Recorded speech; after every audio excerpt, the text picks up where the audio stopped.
నమస్తే,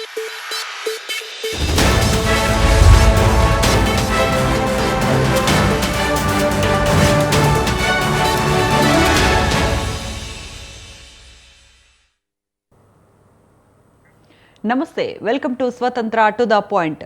ప్రపంచ పెద్దన్నకు ఉక్రెయిన్ అధ్యక్షుడు ఊహించని షాక్ ఇచ్చాడు. పెద్దరికం చేస్తాను, పంచాయతీ తెంపుతాను అంటూ ఉక్రెయిన్ రష్యా యుద్ధాన్ని నిలిపే ప్రయత్నాలు మొదలుపెట్టిన అమెరికాకు జెలెన్స్కీ గట్టి సమాధానం ఇచ్చారు. అమెరికా అధ్యక్షుడు డొనాల్డ్ ట్రంప్, ఉక్రెయిన్ అధ్యక్షుడు జెలెన్స్కీ మధ్య మీడియా ఎదుటే మాటల యుద్ధం నడిచింది. మాతో ఒప్పందం కుదుర్చుకోకుంటే సరే, లేదంటే మీ దారి మీరు చూసుకోండి అని ట్రంప్ తెగేసి చెప్పారు. రష్యా చేస్తున్న యుద్ధానికి తెరదించడానికి శాంతి ఒప్పందం కుదర్చటం, దానికి బదులుగా ఉక్రెయిన్లో అరుదైన ఖనిజాల తవ్వకానికి అనుమతించాలంటూ అమెరికా చేసిన ప్రతిపాదనపై చర్చించడానికి జెలెన్స్కీ శ్వేత సౌధానికి వచ్చారు. ఈ సందర్భంగా జరిగిన చర్చలో ట్రంప్, జెలెన్స్కీ మధ్య వాగ్వాదం చోటు చేసుకుంది. ఎవరికీ తల వంచే ప్రసక్తే లేదని జెలెన్స్కీ కుండబద్దలు కొట్టారు.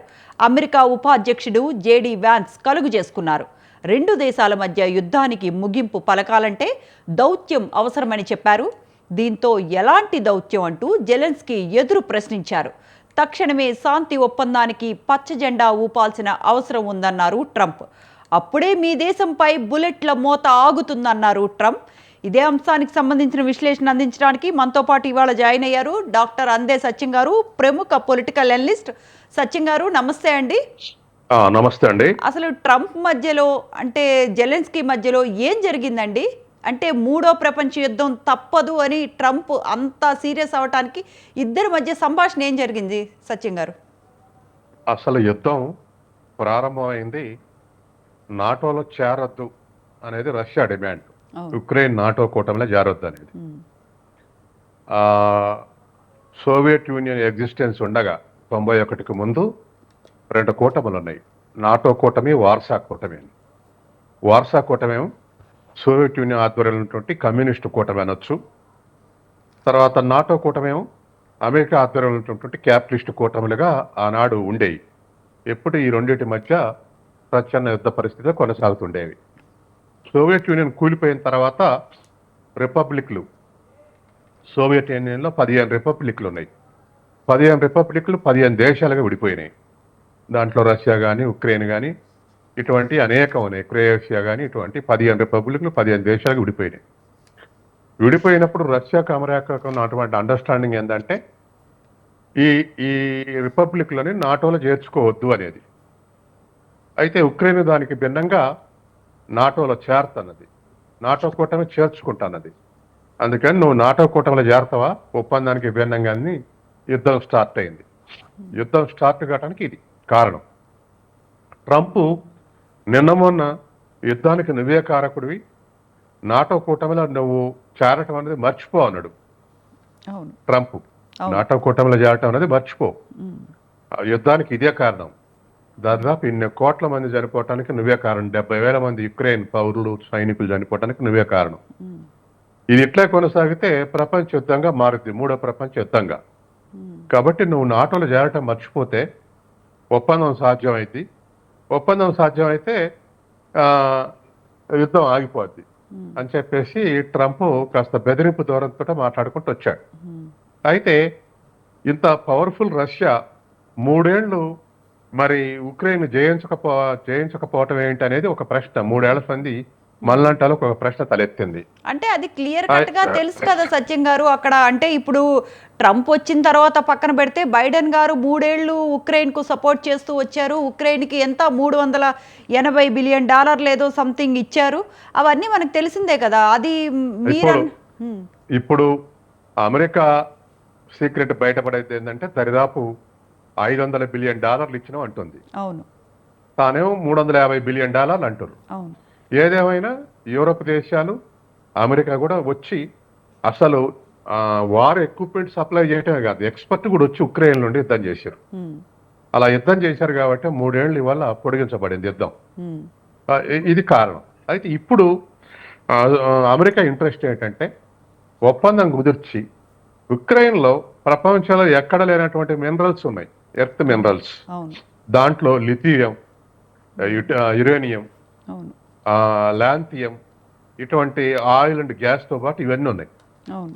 కాబట్టి వీటన్నిటిని అమెరికా ఎక్కడైనా ఒకటే నీతి, తన లాభం చూసుకుంటుంది. అవును.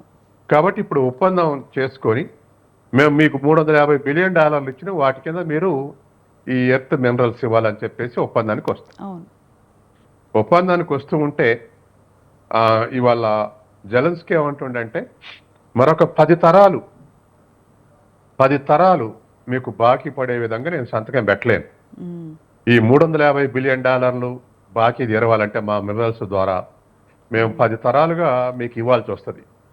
కాబట్టి అట్లా కుదరదని చెప్పేసి జెలెన్స్కీ అన్నాడు. అయితే ట్రంప్ అన్నది ఏమిటంటే దానికి జవాబు, అట్లయితే యుద్ధం ఆగదు, మీరు నాశనం అయిపోతారు. తర్వాత ట్రంప్ ఎక్స్పెక్టేషన్ ఇతరులకు ప్రెస్ కు చెప్పింది ఏంటంటే నెక్స్ట్ వీక్ కల్లా వస్తాడు, ఆయనే సంతకం పెడతాడు, 1 or 2 weeks లో అగ్రిమెంట్ అయిపోద్ది, యుద్ధం కూడా ఆగిపోద్ది అని చెప్పేసి ట్రంప్ స్టేట్మెంట్ ఇచ్చి ఊకున్నాడు. అక్కడ ఆగిపోయింది ఇప్పుడు. కాబట్టి అమెరికా యుద్ధం డిఫెన్స్ ఎక్విప్మెంట్ సప్లై చేస్తుందంటే జెలెన్స్కీ రష్యా మీద పగతోటి చేస్తుంది అనుకున్నారు. కానీ ఇప్పుడు ఏమంటున్నాడు ట్రంప్, సప్లై చేసిన దాని కింద మినరల్స్ ఇవ్వమంటాడు. ఇప్పుడు దరిదాపు జెలెన్స్కీ గానీ ఉక్రెయిన్ గానీ గొంతు పట్టేసిండు ట్రంప్, మొహమాటం లేకుండా అడుగుతున్నాడు మినరల్స్ తీసుకుంటామని. తర్వాత రెండోది, ఆ మినరల్స్ లో కూడా రష్యా ఆక్రమించిన ప్రాంతం ఉంది ఉక్రెయిన్ లో.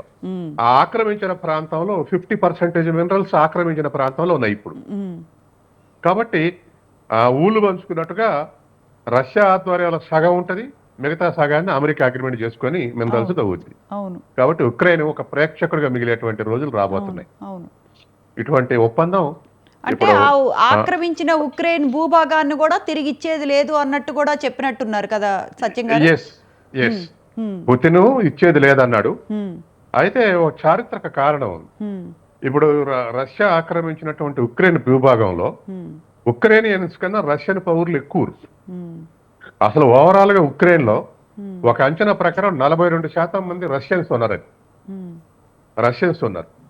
ఉక్రెయిన్స్ కన్నా. కాబట్టి అడ్డగోలుగా బాంబులు వేయటం, అడ్డగోలుగా ధ్వంసం చేయటం రష్యా చేయలేదన్నది ఉక్రెయిన్ ని. కాబట్టి ఇప్పుడు తాను ఆక్రమించిన ప్రాంతంలో ఉండేటువంటి మినరల్స్ లో 50% ఉన్నాయి కాబట్టి అది రష్యా దోవుకుంటుంది. మిగతా 50% ఉక్రెయిన్ లో ఉన్నటువంటి దాంట్లో ఇప్పుడు అమెరికా మేము తీసుకుంటాం అంటుంది. జెలెన్స్కీ ఏమంటుండే మరో 10 తరాలు మీకు తీర్చినా ఇది ఎరవు, కాబట్టి అటువంటి వాటికి ఒప్పుకోనని చెప్పేసి జెలెన్స్కీ అది పోయిండు. ఆయన ఇతరులకు చెప్పింది ఏంటంటే ట్రంప్ ఇంకో 2 వారాల్లో వస్తాడు, సంతకం పెడతాడు, యుద్ధం ముగుస్తుంది అని చెప్పేసి ట్రంప్ అన్నాడు.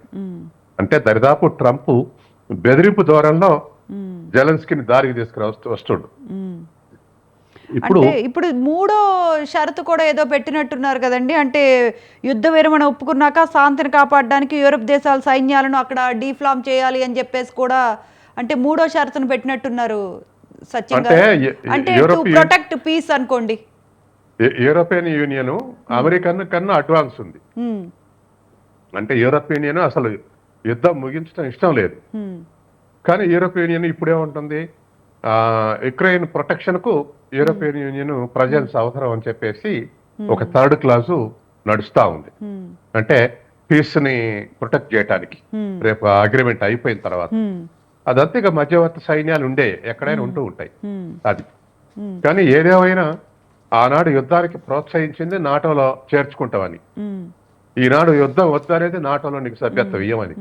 అంటే అమెరికా ప్రపంచవ్యాప్తంగా ఎక్కడైనా తన ఇంట్రెస్ట్లు సర్వ్ చేసుకునేందుకే యుద్ధం చేస్తుంది. యుద్ధం చేసిన తర్వాత కూడా తన ఇంట్రెస్ట్ సర్వ్ చేసుకునేందుకే అగ్రిమెంట్లు ఉంటాయి. ఇది ప్రపంచవ్యాప్తంగా మనం చూస్తున్నాం. యుక్రెయిన్ కూడా ఒక ఎగ్జాంపుల్. బెదిరించి లొంగ తీసుకునే పరిస్థితులు ఉన్నాడు ఇవాళ. అంటే జేడీ వ్యాన్స్ కూడా మధ్యలో కలుగు చేసుకొని మాట్లాడటం అన్నది ఎంతవరకు కరెక్ట్ అండి? అంటే ఉపాధ్యక్షుడు ఉన్నటువంటి వాన్స్ కాస్త అగ్రెసివ్ గా మాట్లాడుతుంటే సహజం, ఆడున్న 3rd పర్సన్ కలగ చేసుకోవటం అనేది. అందుకని ట్రంప్ ఏమో చాలా ప్రెషర్ పెట్టి మాట్లాడిండు. జెలెన్స్కీ అది కాదన్నాడు. కాస్త వాదన కూడా జరిగింది. అయినప్పటికీ వాన్స్ సరే ఏదో వారించండు ఈ వాదాన్ని. కానీ మొత్తం మీద జెలెన్స్కీ వాళ్ళ మధ్య కుడిలబడాలకలాగా ఉన్నాడు. యుద్ధం చేయాలన్నా వద్దా, తనకు కూడా తెలుసు మీరు కనుక సాయం చేయకపోతే 3 రోజులు కూడా ఉండదు మా దేశం అని. ఆ, అవును. జెలెన్స్కీ అంటే అన్నాడు. ఉక్రెయిన్ లాంటి చిన్న దేశం నిజంగా అమెరికా సహాయం లేకుండా, అంటే ట్రంప్ ఆల్రెడీ మనకి వ్యాఖ్యానించారు. అంటే 2 వారాలు కూడా మీరు యుద్ధాన్ని కొనసాగించలేరు అని ట్రంప్ ఆల్రెడీ వ్యాఖ్యానించారు. మరి అలాంటప్పుడు జెలెన్స్కీ 3 రోజుల కన్నా ఎక్కువ ఉండదు మా దేశం అనేటువంటి స్థితిలో ఉన్నాడు. అవును. ఏదేమైనా రష్యా అప్పర్ హ్యాండ్ అయిందనేది అర్థం అవుతా ఉంది. ఆ రష్యా అప్పర్ హ్యాండ్ అవుతున్నప్పుడు ట్రంప్ ఇలాంటి ఒప్పందంలో లాగి, అంటే ఈ సిచ్యువేషన్ ని రష్యా ఎలా ఉపయోగించుకుంటుంది సత్యం గారు? రష్యా ఉపయోగించుకునేది ఏం లేదు. ఇక ఆక్రమించుకున్న ప్రాంతాలను తన కింద కలుపుకుంటుంది. ఓకే. తను యుక్రెయిన్ నాటోలో చేరదు. అసలు రష్యా లక్ష్యం అది కదా. అవును. యుక్రెయిన్ నాటోలో చేరకుంటుంటే చాలు, యుద్ధం లేదని చెప్పేది ఆనాడే. అవును. కాబట్టి ఎందుకు నాటోలో కూడా చేరొద్దని ఎందుకు రిక్వెస్ట్ చేసింది రష్యా అంటే, ఉక్రెయిన్ ప్రాంతం రష్యాకు హార్ట్ లాంటి ప్రాంతానికి, మాస్కో గాని యూరోప్ లో ఉన్నటువంటి ప్రాంతానికి 80 కిలోమీటర్ల దూరమే ఉంది. అవును. కాబట్టి నాటోలో చేరితే నాటో డిఫెన్స్ మొత్తం ఇవి వచ్చి యుక్రెయిన్ ఉంటే రష్యా ఇంటిగ్రిటీకి ప్రమాదం. అందుకని మీరు నాటోలో చేరొద్దు అనేది రిక్వెస్ట్ ఆనాడు రష్యా. తర్వాత ఒప్పందాలు కూడా ఉన్నాయి. విడిపోయినాడు రష్యా, సోవియట్ యూనియన్ విడిపోయినాడు, నాటోలో చేర్చుకోవడానికి వీల్లేదంటే అమెరికా యాక్సెప్ట్ చేసేది. మధ్యలో చేర్చుకుంటామని యుద్ధం చేయించి, యుద్ధానికి సప్లై చేసి, ఇప్పుడు నువ్వు చేరటానికి వీల్లేదు, మేము పెట్టే ఖర్చు కింద మీ మినరల్స్ ఇవ్వండి అని అగ్రిమెంట్కి రాబోతున్నాయి. ఇది పరిస్థితి. బ్రిటన్, ఫ్రాన్స్ కూడా జెలెన్స్కీకి మద్దతు పలికినట్టున్నాయి. అంతేకాకుండా జెలెన్స్కీకి అంటే సోషల్ మీడియాలో కానీ, లేకపోతే ఇప్పుడు అపోజిషన్ డెమోక్రాట్ల దగ్గర నుంచి కానీ చాలా మద్దతు లభిస్తున్నట్లుంది సత్యం గారు. సహజమే కదా. అంటే డిఫెన్స్ లో ఉండి కూడా మేము ఈ అగ్రిమెంట్, ఈ టర్మ్స్ అండ్ కండిషన్స్ కి మేము ఒప్పుకోమని చెప్పేసి జెలెన్స్కీ అనటం వల్ల సహజంగానే ధైర్యవంతులు అనుకునేటువంటి అవకాశం ఉంది. రెండోది, వాళ్ళ నేషనల్ ఇంట్రెస్ట్ ని కాపాడుతుండనేది జనంలో పోయే అవకాశం ఉంది.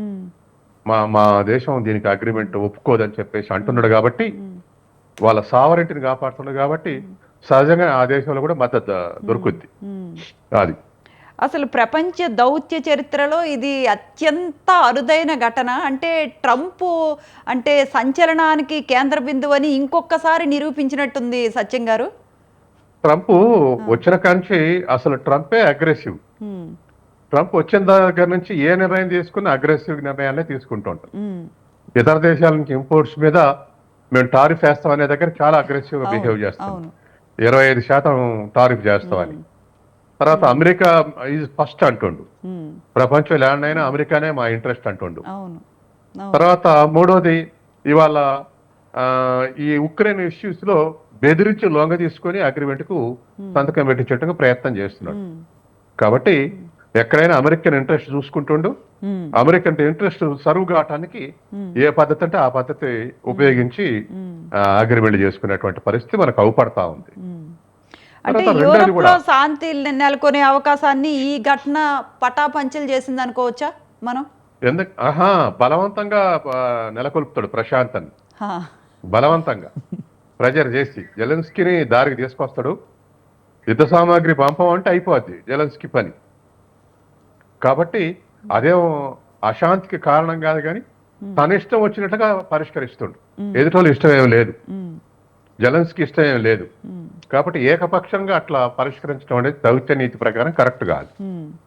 అది అంటే ట్రంప్ పదవి చేపట్టినప్పటి నుంచి ఏవో సంచలనాలు, ఏవో కొత్తవి, అంటే సైన్యంలో ట్రాన్స్జెండర్స్ ఉండకూడదని, అంటే ఒక తీరు తెన్ను లేని అంశాలను కూడా లేవనెత్తుతున్నట్టు అనిపిస్తోంది. అంటే దానికి స్పష్టమైన కారణాలు కూడా కరెక్ట్గా చెప్పలేకపోతున్నారు. ఆయనకి ఇష్టం లేని పని చేయట్లేదు, అంతే.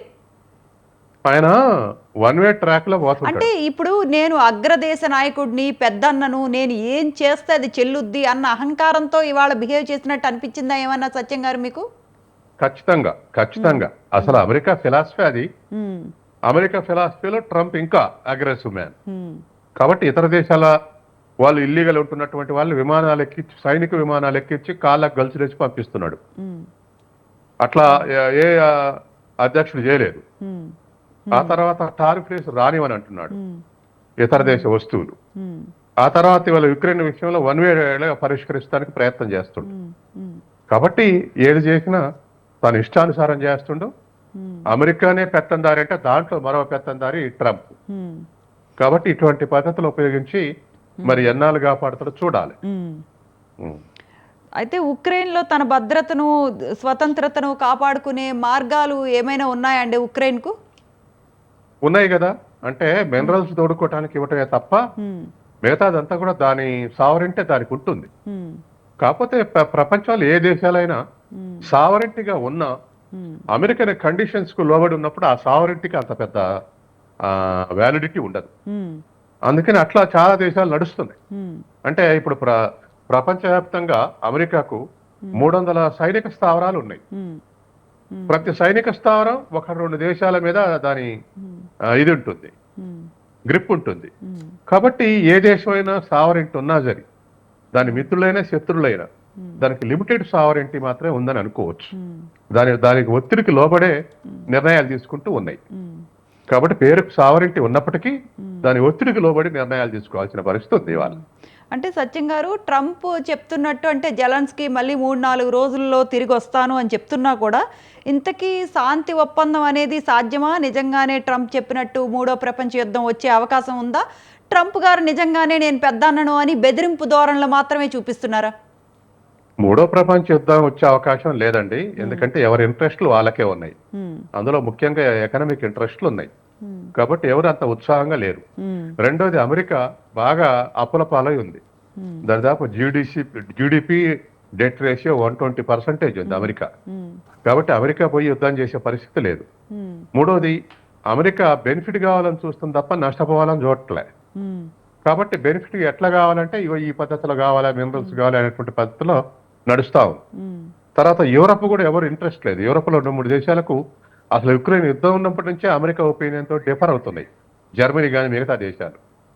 కాబట్టి వాళ్ళకు కూడా ఉత్సాహం లేదు. తర్వాత రష్యాకు ఉన్నటువంటి ఆర్థిక శక్తి లిమిటెడ్. రక్షణ శక్తి పెద్దది కానీ ఆర్థిక శక్తి, వాళ్ళ ఎకానమీ అంతా కూడా కలిస్తే $2 బిలియన్, $2 ట్రిలియన్. ఏది సోవియట్ యూనియన్ ఈ పార్ట్స్ అన్ని విడిపోయిన తర్వాత ఇప్పుడు రష్యాకున్న ఆర్థిక శక్తి $2 ట్రిలియన్. కాబట్టి వీటన్నిటి దృష్ట్యా అందరికీ పరిమితులు ఉన్నాయి. ఈ పరిమితుల దృష్ట్యా ప్రపంచ యుద్ధం అనేటువంటిది చెప్పలేం, కానీ సబ్సైడ్ అయ్యే అవకాశం ఉంది. ఖచ్చితంగా ఒప్పందానికి వచ్చే అవకాశం ఉంది. అమెరికా నుంచి డిఫెన్స్ ఎక్విప్మెంట్ కనుక రాకపోతే తర్వాత కొన్ని రిస్ట్రిక్షన్స్ కూడా పెడతాడు. ఏముంది, యూరోప్ నుంచి కూడా పోవడానికి వీల్లేదన్నాడు అనుకో, తెల్లారేసరికి దారికి రావాల్సి వస్తుంది. సత్యం గారు, చెప్పండి. జెలెన్స్కీ వైఖరి నుంచి ఉక్రెయిన్ భవిష్యత్తు కానీ లేకపోతే యుక్రెయిన్ యుద్ధ వ్యూహం కానీ ఎలా ఉండబోతోందండి? అంటే ఇప్పుడు జెలెన్స్కీ వైఖరి ఎలాంటి ప్రభావం చూపించే అవకాశం ఉంది ఉక్రెయిన్ మీద? జెలెన్స్కీ ఎడమెంట్ నిర్ణయం తీసుకోండి మొదటి నుంచి కూడా. రష్యా తోటి ఘర్షణ పడాల్సినటువంటి అవసరం లేదు వాస్తవానికి. అదొక హీరోయిక్ అనుకున్నాడు, కానీ ఇప్పుడు వాళ్ళ కొలాప్స్ అయింది. ఆ ఎకానమీ యొక్క మొత్తం శక్తి కూడా $1 ట్రిలియన్ దాని శక్తి బిలో $1 ట్రిలియన్. జెలెన్స్కీ కూడా మొన్న రీసెంట్ గా అంటే నాకు నాటోలో అవకాశం కల్పిస్తే నేను ఈ పదవిని కూడా వదులుకుంటాను అంటే ఎందుకని అంత పట్టుబడుతున్నారు నాటోలో సభ్యత్వం కోసం? ఇప్పుడు జెలెన్స్కీ నాటోలో సభ్యత్వం అంటే అది అంగీకరించినటువంటి విషయం. గతంలో ఒప్పందం ఉంది అమెరికాకు రష్యాకు. రష్యా నుంచి విడిపోయిన, సోవియట్ నుంచి విడిపోయినటువంటి రిపబ్లిక్స్ ని నాటోలో చేర్చుకోవడానికి వీల్లేదు అని ఒక అంగీకారానికి వచ్చినాయి అమెరికా, రష్యా. వాళ్ళకు స్వతంత్ర దేశాలు ఇచ్చినప్పుడే, అన్ని 15 రిపబ్లిక్ 15 దేశాలుగా విడిపోయినప్పుడే ఒక ఒప్పందానికి వచ్చినాయి. అమెరికా యాక్సెప్ట్ చేసింది నాటోలో చేర్చుకోమని. కానీ ఇప్పుడు ఒక్కొక్కటి నాటోలో చేర్చుకుంటామంటే ఘర్షణ వస్తుంది. ఇది డిఫరెన్స్. కాబట్టి జెలెన్స్కీ కూడా తక్షణమే నాటోలో చేరి రష్యా ఏం ఆక్రమిస్తాం, మా రిపబ్లిక్లన్నీ కలుపుకుంటాం అనట్లే. స్వతంత్రంగా మేము రెస్పెక్ట్ ఇస్తాము, నాటోలో చేరొద్దని రిక్వెస్ట్ చేసింది. జెలెన్స్కీ దాన్ని రిజెక్ట్ చేశాడు. అందుకని తక్షణమే నాటోలో చేరి రక్షణ పొందాల్సినటువంటి అవసరం లేదు. వ్యూహాత్మకంగా యుక్రెయిన్ చాలా ఇంపార్టెంట్ రష్యాకు. లోపలికి చొచ్చుకుపోయినటువంటి దేశం.